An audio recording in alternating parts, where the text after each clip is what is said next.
किसी गांव में एक ठाकुर साहब और उसके दो चेले गोलू और मोलू रहा करते थे।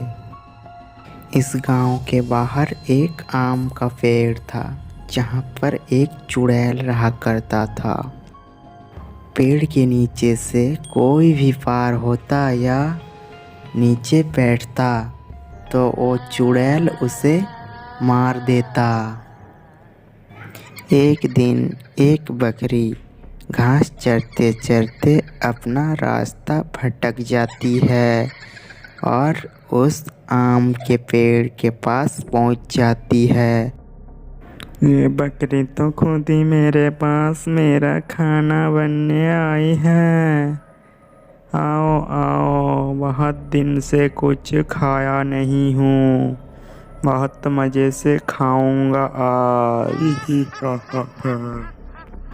और चुड़ैल उसका खून पी जाती है। बकरी भागने का कोशिश करती है लेकिन भाग नहीं पाती और चुड़ैल उसे मार देता। तेरा खून बहुत ही टेस्टी था। तभी बकरी का मालिक बकरी को ढूंढते हुए बकरी के पास पहुंच जाता है और देखता है बकरी उसका मरा हुआ है। अरे अरे, मेरे बकरी को किसने मार दिया? ये बात ठाकुर साहब को बताना होगा। ठाकुर साहब उनके चेले के साथ बात कर रहा था। तभी बकरी का मालिक ठाकुर साहब के पास पहुंच जाता है। क्या बात है रामू, तुम इतने हैरान दिख रहे हो? ठाकुर साहब, मेरा बकरी को किसी ने मार दिया। किसने मारा, मुझे बताओ। ये किसी इंसान ने नहीं मारा, ये किसी चुड़ैल का काम हो सकता है। क्या रामू, तुम भी कुछ भी बोलते हो? उसके बातों पर उतना खास ध्यान नहीं दिया।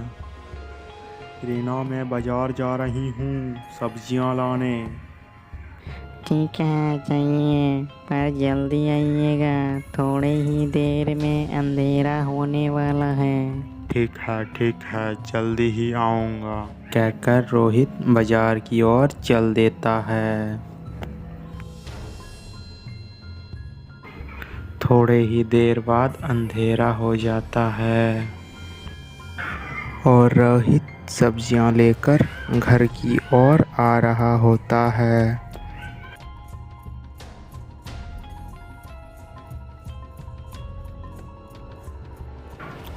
अरे, ये तो बहुत ही अंधेरा हो गया है और मैं बहुत थक गया हूँ।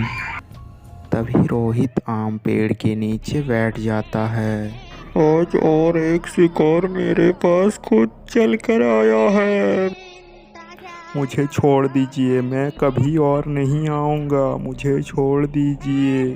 चुड़ैल उसका बात नहीं सुनता है और उसे भी मारकर उसका खून पी लेती है। हे भगवान, रोहित अभी तक कहाँ है? बोला था जल्दी ही आऊँगा, अभी तक नहीं आया। बहुत रात हो गया है, मुझे ठाकुर साहब के पास जाना चाहिए। और वो ठाकुर साहब के पास पहुंच जाती है। ठाकुर साहब, ठाकुर साहब, ओ ठाकुर साहब। हाँ बोलो बेटी, क्या हुआ?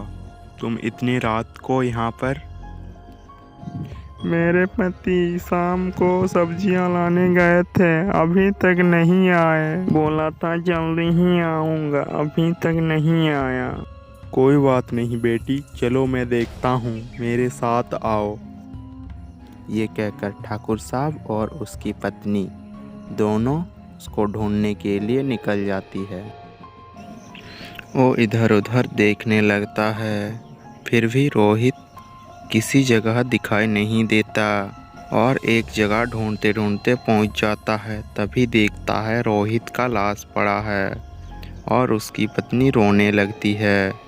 तभी ठाकुर साहब गांव वालों को बुलाकर लाता है और उस आम पेड़ के पास आ जाता है। चुड़ैल गांव वालों को देखकर समझ जाता है कि उसे मारने आया है। तभी चुड़ैल बोलती है, मुझे छोड़ दो, मैं किसी को नहीं मारूंगी। नहीं नहीं, इसे मत छोड़ो। इसे छोड़ना मतलब खतरे को दावत देना। इसे मारना ही ठीक रहेगा। तभी ठाकुर साहब उस पेड़ को आग लगा देता है और चुड़ैल भी उस आग के साथ जलकर राख हो जाता है।